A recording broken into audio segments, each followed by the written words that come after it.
Thank you so much for joining us on this podcast episode with SeniorLivingGuide.com. If you enjoyed this podcast, we have over 30 podcasts of senior and caregiver resource podcasts that can be listened to and followed most anywhere you enjoy your podcasts, such as Spotify, Apple Podcasts, Google Podcasts, even Alexa, and more. As your host, Darlene Mahoney, I'm excited to share the news that our national reach podcast, our website, SeniorLivingGuide.com, provides seniors a one-stop shop to finding senior housing, assisted living, skilled nursing, memory care, or even home health and caregiving services in all easy to navigate website. I would also like to thank our podcast sponsors, Parish Healthcare and Parish Senior Consultation Center and Parish Senior Solutions, where their patients, evaluations, and follow-up care will be personalized to meet the needs of the individual and their families. So I'm super excited today. We have our guest today, who is Rosie Menkes. Did I pronounce that right? Menkes, yes. Menkes, I did. Oh, glorious. She is an author, a life coach, and a motivational speaker who had to transition her mother, who had dementia, into an assisted living facility while undergoing her second battle with cancer. Rosie has great insight into what it's like for a family member to manage this transition, especially when it comes to overcoming guilt, which is huge, and the importance of self-care, which is also a big topic that we always want to talk about. So those are some of the things that we're going to talk about today. And I'm super excited to have Rosie here as a guest on our podcast. So tell us a little bit about yourself and the circumstances in which you realized you had to transition your mother, because we know it's a hard decision for anyone to try to do. And you had multiple life issues going on all at the same time. Well, yes, thank you. And thank you for having me today, Darlene. I appreciate it. I'm looking forward to our conversation. So as you shared, so that was my second battle with cancer. It was a very, very difficult year from 2015, September of that year to September of the following year. We had to transition my mom into the assisted living facility due to the progression of her dementia. And she was so fearful, and she just didn't want to leave the only life she knew, which was living independently in Brooklyn and moving to a facility in New Jersey closer to us. During the same year, I was diagnosed with breast cancer and was going through, if you can imagine, I was going through multiple biopsies, lumpectomies, and then ultimately had a double mastectomy and reconstructive surgery. All the while, my mom is having this really bumpy transition into the place, calling middle of night phone calls to us, and just, I want to go home. I don't want to be here. And so talk about guilt and talk about emotional toll. It was just very, very significantly difficult for us during that year. Yeah, I absolutely cannot imagine. I mean, that's just, you think, Lord, how much can I handle? Right. And you realize at some point you can handle more than you think you can, but you really feel like, why should I have to? Right. Mm-hmm. So when you find out, when you find out your loved one is diagnosed with dementia, we always talk about dementia, and we've talked about dementia a lot on this podcast. But what should you do? I don't know if we've talked about it from everybody experiences, I think, dementia with their loved one. There's some tell-all signs, but they differ a lot with each individual person, I think, a lot of times, in the experiences that you have. And I think that sometimes my experience may be different from your experience, and then a listener may have very similar experiences, but I think there's definitely some little keys that are going to spark in someone's mind where, okay, Houston, we have a problem. So, what do you do when you find out? What do you think? So, for us, like, my mom started to become forgetful, let's say 4 years before we put her into the assisted living, transition her there. So we started to see, she's forgetful. And then we started to think, we need to take a deeper look into this, see what's really going on, what's going on in the house. So we would take visits to see her. And we started to notice that, like, she had stains on her clothing. And my mother was a clean fanatic. So that, that was a tell-all sign that she wasn't really taking care of laundering her clothes. And then also you would take a look and start to smell some body odors. We were not knowledgeable at all at the time that people with dementia don't like to go into the shower. They might even, at one point when she had like a part-time companion, the person would assist her to kind of like get ready for the shower, but my mom would stand in the corner and she would not use the body soap. She would just stand in the corner and not take the shower. Oh, wow. Yeah. So we also started to see, take a look at the food, what food is in the pantry or food in the refrigerator. We learned that my mom stopped cooking for herself, that she was eating cookies for dinner. And then also the same thing with, is there food that's rotting? Because, they don't have the ability to tell time, like, okay, this is 4 days old, it needs to be thrown out, or whatever the time period might be. Another thing that happened was at the earlier part of this is she was still driving and she was forgetful. So would she forget to drive home, how to get home? Yeah. And that got scary and got to a point where I actually took it to a neurologist with the intention of making him give her a cognitive test. Mm-hmm. And she did. And of course, she had the test and of course she failed. Right. And he took her license away. And it was like, she would not have voluntarily given up her license because she loved the ability to just go. And that was heartbreaking for us to do, is to have to do that. Yeah. But then what we did at that point is when we got the part-time companion, because that's the point where we said to her, listen, you don't really need to drive anymore, Mom. She can drive you places to where you need to go, to your activities with your friends or to the supermarket or a doctor's appointment. So we took that away from her because we felt that either she could have been a threat to herself or to others. Mm-hmm. And that was one of the things that was that we needed to do. It was really kind of tough doing it. Yeah, I will tell you the hardest part for me is the driver's license for sure. I think then that's probably the hardest part for a lot of people are the driver's licenses. And I didn't want to take the driver's license because my dad had dementia too. And I know we've talked about that on our previous conversations, and I've talked about that on some of our podcasts. So some of our listeners may already know that, but, that driver's license, it is the hardest part because you realize we love to drive. We love having that independence. And once that driver's license goes away, it never comes back. Mm-hmm. So it's not like it's okay, we're going to take this away for now. And then when you get better, we'll give it back to you. It's literally, this is the end of the independence that you have, and taking that away. It's a hard thing to do. And I remember trying to figure out how am I going to do this with my dad, because he was not interested in having that driver's license. And I knew he should not be driving at some point. And then when we did some Google searches, when we realized he was having some issues with his computer and we looked at his history, he was Google mapping a lot of stuff that he should already know, places he'd been, a lot. I mean, he lived in an area that he lived his entire adult life. So these are things and places he should know how to go to.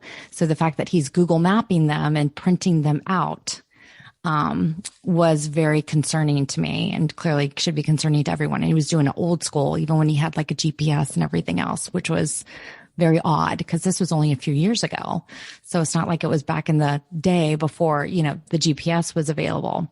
So, those things are concerning, but we didn't know what to do. And in all honesty, we ended up kind of not being very truthful with him per se, because he had an interaction with a police officer, which is how it ended up. The police officer said, you need to take that license away. So we said, the police officers advised that the license be taken away.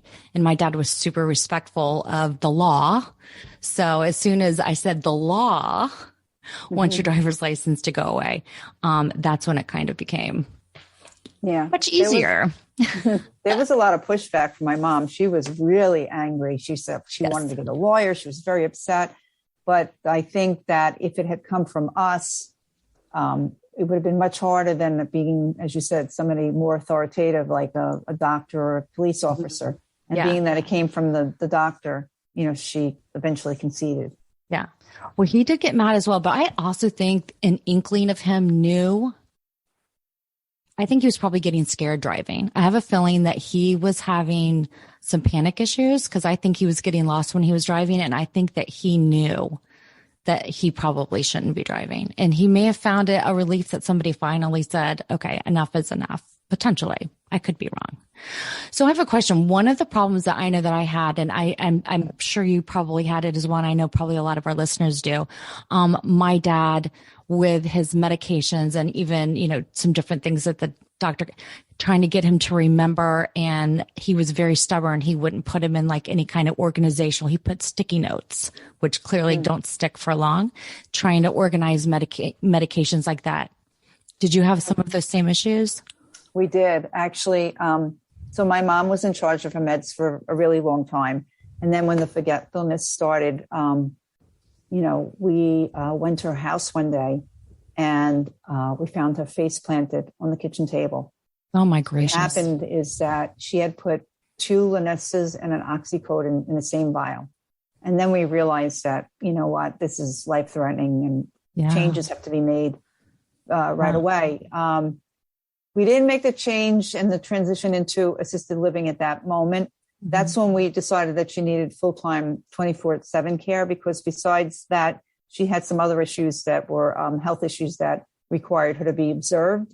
We made the transition to assisted living a little bit further down the road. But once we found her with, really literally out cold on her kitchen table, we realized that she can't be in charge of her meds anymore. It's just not happening. That's what's scary. But on the upside, I hear that and thank God it was the kitchen table she fell on and she didn't fall all the way to the ground. She could have had some, Now, do you mind me asking how old your mother was or is? So my mom is still with us. She's 91. She'll be 92 in June. She moved into the assisted living at 85. So it was probably in like the 81-ish, 82-year-old stage that she started to have the dementia signs that we're starting to get. And that's the one thing I will say is that, like, you talk about like being in denial about, you don't want this to happen. Obviously it happened to my grandmother and now it's happening to my mom. But, when it starts, it's not going to get better. It's going to get worse. And it does. It's a very progressive, quick, sometimes very quick disease. In my own experience, that's what it was. Yeah. Living in La La Land doesn't make it go away. There was something that I have a boss that used to say this, and anyone that listens to it will know exactly who I'm talking about that I've ever worked with. He used to say, bad news does not age well. So in reality, it's not going to get any better. It's not going to get, it doesn't get any better. So that was something that I always have kept with me when you try to avoid something and, do like the Scarlett O'Hara thing. I'll think about that tomorrow. It's not going to get any better tomorrow. The news will not change.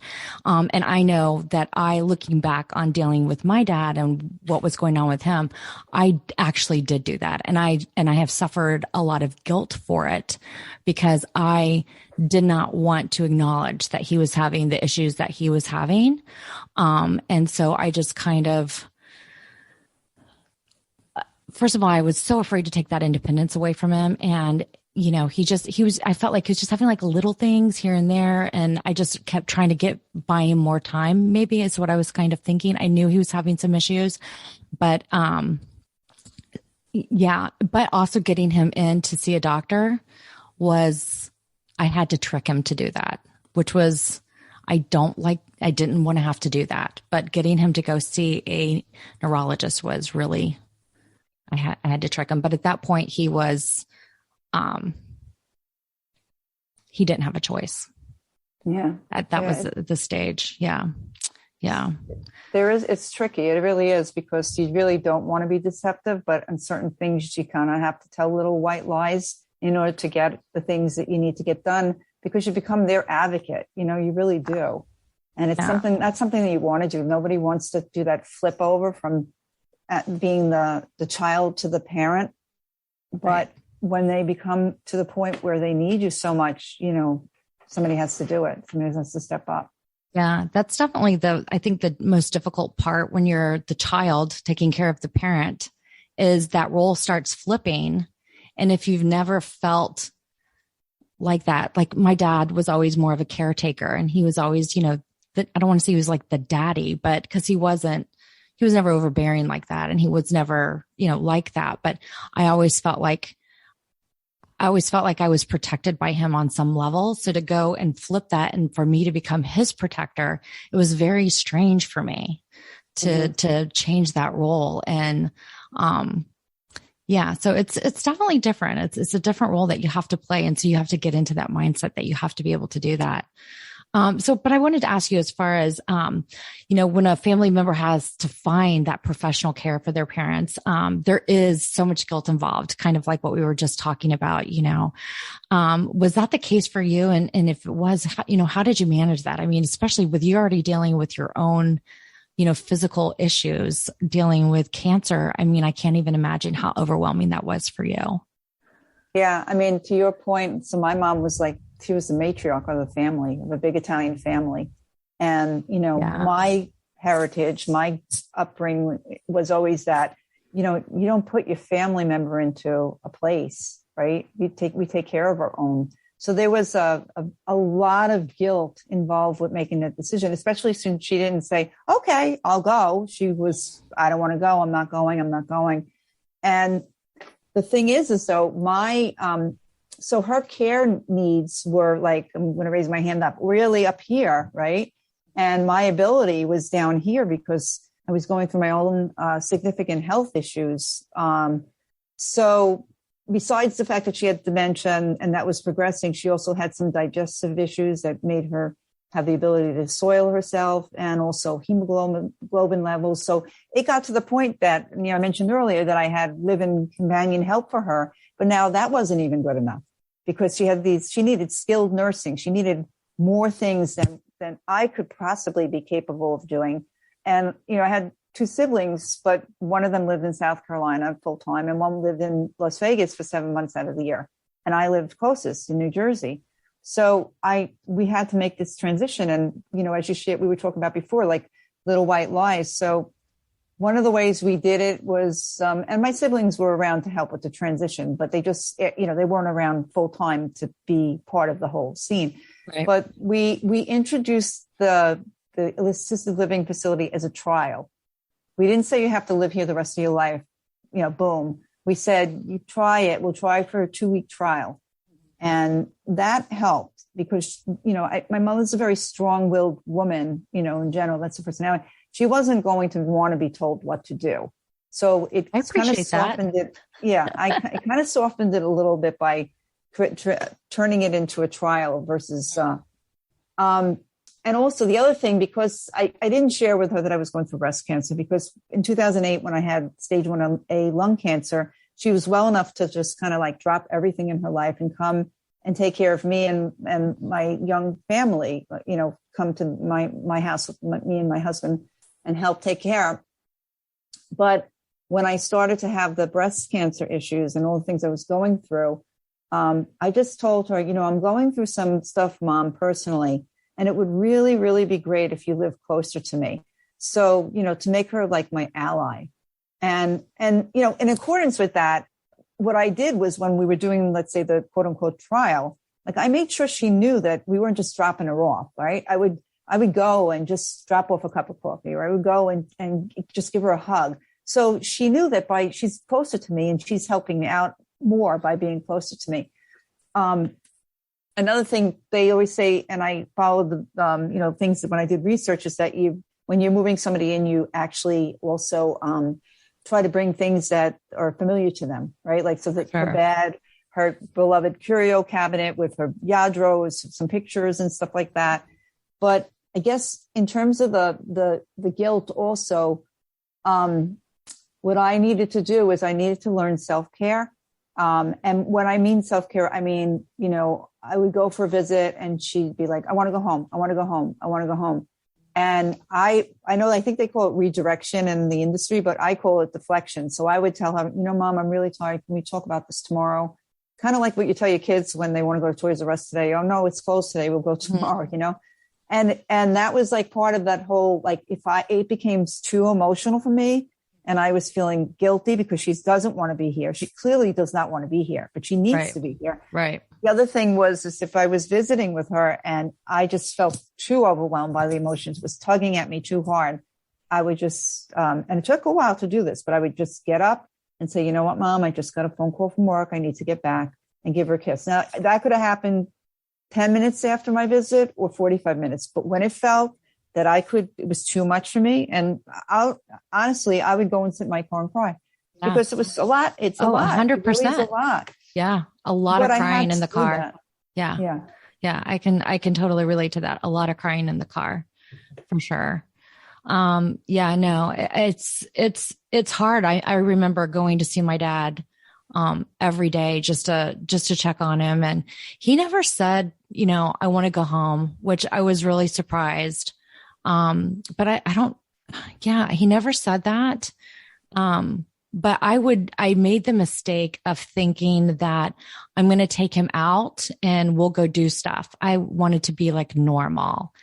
And I think because I moved him he lived in Orlando and I live over on the coast. So I moved him to a place he was unfamiliar with when we drove around, and it caused him severe anxiety. And he still knew who I was and things like that. There was none of that forgetfulness. It was just he would do weird things and say weird things. So, I mean, he was doing still that weird stuff, but he knew who I was and he knew who my kids were and things like that. So those kind of forgetful things weren't really happening. I knew one day I would walk in the door and he wouldn't remember me. And every time I would get ready to walk in that building, I prepared myself every time that I may walk in there and he may not know who I was. Thank God that did not happen until about 4 days before he passed away. But up until then, he always knew who I was. Now he would look at pictures of my mom who died a year before, and he would get her confused with other people, which broke my heart that he didn't recognize my mother that he was married to for over 50 years. I thought I didn't understand that, how he could recognize me, but I don't know if it's because I was seeing him every day and now he was looking at a picture where my mom had passed away. I don't know what the deal was with that, but we don't even question things when it comes to the folks suffering from dementia. But it's hard to, when they're in there, but taking him out is not necessarily a good idea as well when they're suffering with dementia, because it can cause them anxiety, which I did not realize. I just had my first experience with that. So, we had this pandemic, right? So my mom wasn't coming out for a really long time because we couldn't. And then she was having some other issues with her stomach, so we couldn't. So I said to my husband, I really wanted to have my mom on Christmas Day, this past Christmas. And we were able to secure the companion that used to live with her to come on that day. And I was so excited. I was over the top excited about it. So I didn't think that she would remember the companion because it was, it's a long time. It's 6 years ago, but that was okay. But I received a phone call on Christmas Day from the companion saying, she doesn't want to come. I'm like, what do you mean she doesn't want to come? She doesn't want to come in the car with me. She thinks I'm trying to kidnap her. So I talked to my mom and I said, she's not, you're coming, it's Christmas Day. And I offered to have my husband go and get her. And then somehow they ended up coming over. But the entire visit, which lasted about an hour and a half, because she was so agitated that she wanted to go back. I need to go back. I need to be, what time is it? I have to be back. And, Mom, it's Christmas Day. You're here with me. You're here with your grandchildren and my husband. Stay, it's 6. You don't have to be back to 8. I figured if I put a time on it, but anyway, it was just too difficult. And the toll it took on her was not worth it for the future. And I've been clinging on to this thing, in my head that I want these normal times, right? Because even like before the phone call came in on Christmas Day, I said to my husband, and when it gets warmer, we'll have a barbecue and she'll come for, the barbecue. But I'm clinging on to what used to be, right? And, and it's 6 years later and I'm, still trying, but I actually made my peace that night with myself and told my husband, because my husband ended up bringing her back. She didn't want to get into the car with a companion. And then when he came back, he said, Rosie, he said, just the stress and the anxiety for her. Mm-hmm. And I have been invited every year, and I can get emotional about it. I've been invited every year since my mom went into assisted living to my cousin's house. And every year I say, no, we do it at my house with my mom. And I called my cousin the next day and I said, you know what? Next year we'll come. If you're having it, we'll come. We'll visit my mom, we'll go with my children and my husband. We'll go visit her at the place, have a nice visit, and then go on and have Christmas. Yeah. So you're the first person I told the story to. I'm actually getting a little choked up, but it was a hard one. Yeah. It's a hard realization. It really is. It really is. And I can remember being in the car with my dad, and I would have to put the GPS if I was even going just down the road so he could watch it, because for him, and I think just the dementia itself, a 10-minute trip was for him an hour. Are we almost there? Oh my gosh. Oh my gosh. Are we almost? Oh my, this is taking forever. And I'm like going, it's fine. It's like 10 minutes down the road. It wasn't a long trip. And so, you know, his original doctor was in Orlando, and I thought we might stick with that. Oh, no way. There's no way I could drive an hour and a half in the car with that man. He would be losing his mind. And in turn, I would be losing mine. So there was no way we could make that trip. It would have been just way too much for him. And it's just strange because I'm not sure why, but I'm sure it has something to do with the way that his brain was working during that time frame. Yeah. But it's just stuff you just don't realize. Yeah. Yeah. This was new to us because in the past, like when she moved in from 2015 through, let's say 2019, you know, I would have a companion come and bring her to my house.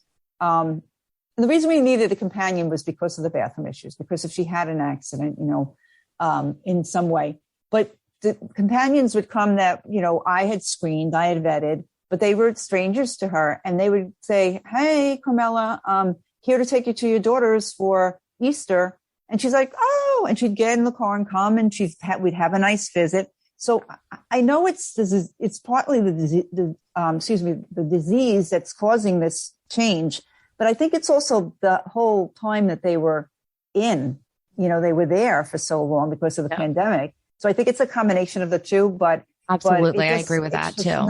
It's just not a workable thing anymore. We just can't do it. And it was a hard one to have to acknowledge and accept, but you know, it's best for her. And that's all I ever want is what's best for her. Yeah, no, absolutely. Absolutely.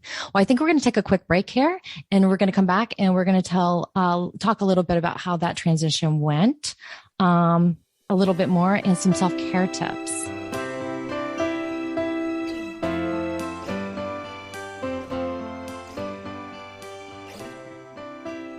At Parish Healthcare, we believe every life is poetry in motion, motivated by strength and determination. As your bone, muscle, and joint healthcare partners, we believe in blending the art of healing with the science of medicine to keep your body in motion. We believe in healing patients, healing families, and healing communities. For a free orthopedic health assessment, visit parishhealthcare.com/orthoaware. Parish Healthcare, where the art of healing comes to life. Hey, Mom, how's the retirement home search coming? Oh, my gosh. I'm just so stressed out. I don't even know where to begin. Well, why are you so stressed? What's the matter? I don't know where to find anything. I just need everything in like one place and know what all the options are. Does the idea of searching for senior housing seem overwhelming and you just aren't sure where to even begin? SeniorLivingGuide.com has great news for you. We offer a one-stop solution to take the stress out of your senior housing search. At SeniorLivingGuide.com, both our statewide Florida edition book and website are created to make your senior housing search very easy for you to navigate.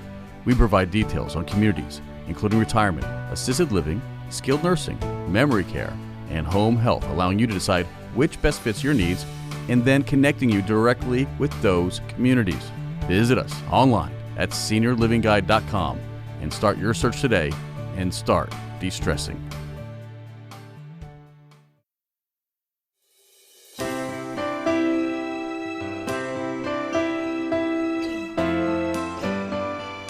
All right. Thank you, everyone. And we are back, and we're going to talk a little bit more about like the self-care tips, some things that you did to take care of yourself, and what a lot of caregivers should do. during all of this time, which I call is like a roller coaster in life. You're up and you're down emotionally, and it's physically exhausting. What did you do, and what do you recommend? And then you even, like I said, I've mentioned this before, the cancer is just a whole nother layer of, stress and medical issues that you were dealing with. Yeah. So I didn't even know what self-care was before that time period where I was going through all that stuff. But I started to learn that if I didn't take care of myself, I was not going to be any good to my mom. So I developed what I call like me time must-dos. And, that would look like different to everybody. For me, it looked like one of the things that I said is I need to move my body 3 times a week, which is exercise. So whatever that looks like to people. Of course, I was at that point recovering from major surgery, so it was different than it would be now when I'm well. But I would do that 3 times a week. I also started practicing gratitude. I wear a bracelet. It's called the Blessings Bracelet. It has 4 beads on it. So every day I would acknowledge 4 blessings in my life. Another thing I did was I started to do meditation. And I remember when somebody said to me, you're going through so much, you should meditate. And I was like, are you kidding me? I have like a marching band going on in my head. There's just no way this is happening. But I did it. And I actually stuck with it. And I'm up to about 14,500 minutes of meditating since I started with Headspace. Not a lot. I mean, I don't do an hour a day. I do 10 minutes, maybe at midday. And then I do at night. If I can't sleep, I'll do a little bit more. But the other thing was acts of kindness. I find that when you do acts of kindness to people, they're so appreciative, but you also get back tenfold. Absolutely. Yeah, it's amazing. But then one of the other things, and I've been doing it since that time, is acts of kindness to yourself. So every morning I would write in my journal, today I will be kind to myself by doing blank. And then I would fill in blank and do blank. So it could have been like sitting in the backyard reading a book with the sun shining on me. Simple things, a bubble bath, yoga, something that you do for myself every single day. So I carve out that little bit of time just doing that. But the other thing I want to just share is when it comes to self-care, when I would be in that moment where I was feeling bad about, some thought that would come to me about my mom, whether it was while I was with her or not, I started to use this acronym. It's called STOP.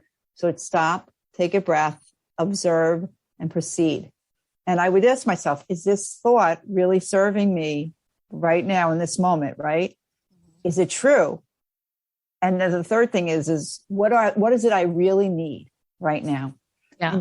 And most of the times what I really needed was to say, no, this thought is really not serving me. What I need to do right now is I need to stay in the present and stay focused on the present and not be worrying and obsessing about what happened yesterday and casting out and forecasting what might happen tomorrow. Yeah. So and feeling sorry for yourself. Because I think a lot of times you start feeling sorry for yourself when all this stuff is going on and then you just withdraw. Mm-hmm. Do you know what I'm saying? Yes. Versus focusing in on what's going on and fixing it. Mm-hmm. Yeah. Yes. No, I like that. So it's do the stop again. It's stop. Okay. Take a breath, observe, and proceed. I love it. Like observe what you're actually, is it really true? Because, it's sometimes it's just your mind running amok. Right. And it ties into the whole mindfulness thing. Like I believe so wholeheartedly in mindfulness and staying in the present moment. Mm-hmm. And it's helped me through my very significant adversities that I've gone through in the past several years, I should say. Right. Well, I really love all these self-care tips. These are some things that we've never talked about. Doing some meditation is amazing. The journal, the journal for me, I think is such a great thing to be able to do that. And I think some people may not be journalers, but this is a good time to do that. It lets you get so much stuff out. And it's private. Just keep it private. You don't have to share it with people or anything like that. And then if you're doing gratitude, you can even do a daily gratitude in that journal. and just write it down, just something you're grateful for. And I've always been such a fan of a pay it forward. And anytime we've done pay it forwards, I used to do pay it forwards with my kids when we were on vacation, where we would once a day look for a family to give extra tickets to if we were doing something, or if we rented a beach thing, we would leave early so that we could give it to another family and pay it forward. Mm-hmm. And my kids loved it. It was honestly, they would tell me this is like the best part of our vacation is the pay it forward. And even if you don't feel like you get something back out of it, the joy and the happiness that you get within your soul is 100% worth it. And we made a game out of it. It was just so much fun. Yeah. So, I mean, you can do that in your everyday life. And anytime I've ever done that, you just always walk out going, it just gives you so much. You just don't even realize how much it can give you if you just stop and think, I'm just going to give it, anything to anyone. It can just make such a big difference in your life and the way that you feel. So yeah. So I love it. And in all honesty, even the resident where your mom is at, even just doing a little something for them every once in a while, just seeing the little smiles on their faces. For me, I loved doing that. I love seniors. I just love to see their faces light up and do a little something unexpected for them. I think that that's such a big thing too. So. Well, as you know, I'm Italian. So when I go and bring my mom food, I always bring extra, and I also bring really good Italian bread, and they love it. They really do. I would bet they do. Oh my gosh. I'm so jealous. I know all this Italian cooking. I love some Italian food any day, any day. So tell me a little bit about how your mom is doing now. So my mom is, she transitioned last year from assisted living into memory care. Mm-hmm. And I can tell you that my sister and I gave a lot of pushback. We didn't want her to leave assisted. We thought that if she went to memory care, that she would, we would lose more of her. Right. So we gave a little bit of just pushback. Based on the environment, right? Because you look at the environment and you think, oh my gosh, it's going to slow her down. It's going to unmotivate her. Yeah. And I'll have to tell you, it was the complete opposite. So my mom was in assisted, and they kept telling us that she had to be redirected all through the day because she kept going to the med station 20 times a day. And, I guess after time, over time, they started to see signs that she couldn't keep up anymore. Mm-hmm. So again, we're still not convinced. And then we got convinced because it was during the summer of 2020. And somebody came in, one of the aides came in to facilitate a Zoom call for my mom to have a Zoom call with my sister. And the aide left to tend to other people. And then she came back and she said, oh my God. And she found my mom sitting at her kitchen table eating Keurig coffee grinds. Mm-hmm. And so then we looked at each other and we're like, okay, there were other things that were starting to slip away. And I said to the director of the memory care, I said, I've been crying about this for days now, and you're the only good thing that's coming out of this, because she was very compassionate and very soothing and telling us that it was going to be better for her. And you know what? I said, you're the only good thing coming out of this. And I'm going to go and I'm going to say, all right, let's do this. And they were right. I mean, memory care is simpler for my mom. We didn't even realize the toll. You could see the toll on her face and how it just went away, because she's in a smaller group and they were able to care for her more. And my place, thankfully, they're very compassionate and loving. They hug her. They call her by her last name, which is kind of funny, like she's on a team or something, Mm-hmm. And, it actually ended up working out for us in that respect. And we see windows of things that, you don't want to see and nobody wants to see. Like, my mom once said to me, do I have children recently? Which, breaks my heart, because her family was, and then it'll come back though. Then it'll come back. And then one day, this was a really tough one for me. It was like, I got to punch into my chest. She said to me, are you my daughter? And that was a really hard one. Really, really, really hard. And then I explained to her, yes, I'm your youngest daughter. And I explained who her children were. But, these are tough things that are part of the disease. But for the most part, I mean, she's happy. I go and I pop in, I like to just pop in because, it's kind of like nice to see what's happening, not during a social hour. She seems to be really, in the right place. She's in the right place for what her level of dementia is right now. Yeah. Well, I'm sorry that you had to experience that. I know that those things are what people, loved ones, caregivers, family dread most, I think, for themselves when dealing, especially with parents. It's hard to have that happen to them. It's just hard. And, so I am sorry that you had to experience that and are experiencing that. I will say, as far as, the transition from assisted to memory, I think that the pressure to try to work so hard to fit in on the assisted side probably was relieved when she went to the memory care side. And that might have been what helped her, if you saw the relief or stress relief kind of come off of her face. Because I think I feel like they work so hard to maneuver in not independent living, but the assisted has assisted, but it's not, they still have to figure out a lot of where to go, what to do. And they still have to take care of themselves on a certain level. And if you're struggling really hard to figure things out, it can become very stressful, and it can actually make the dementia worse in a sense. So that might actually have been a really good thing for you guys to have moved her, taken all that stress off of her.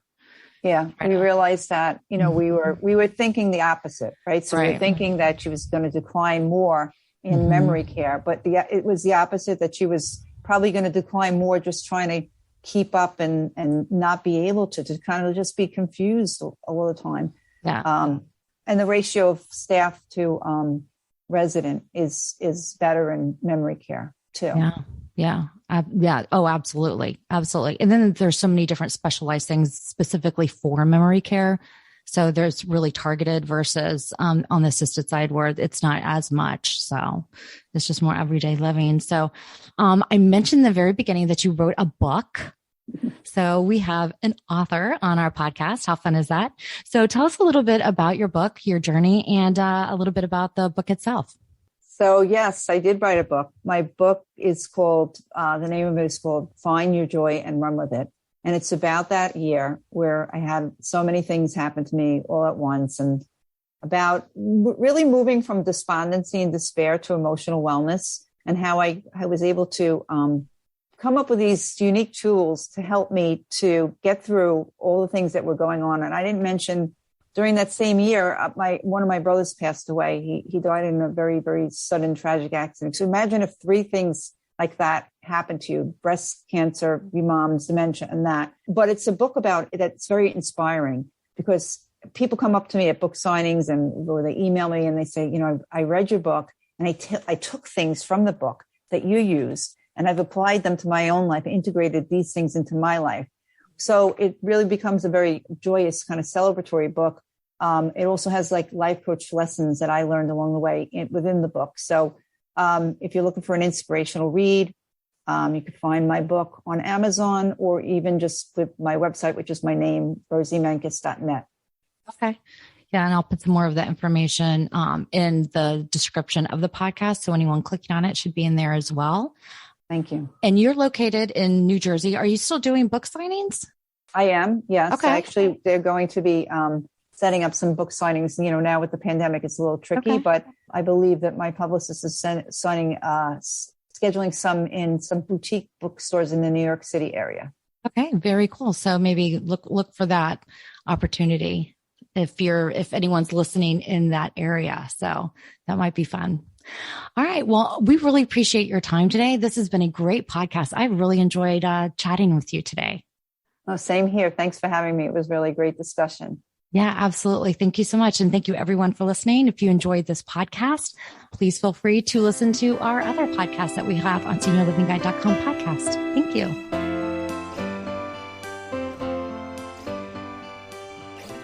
At Parish Healthcare, we believe in our community. We believe in keeping our community safe. We believe in the art of healing. We believe in healing patients, healing families, healing communities. We believe in the best and brightest working together for the common good. At Parish Healthcare, our team focuses on you as an individual because every life is a work of art to us. Parish Healthcare, where the art of healing comes to life. Visit parishhealthcare.com/healthaware for a free health risk assessment.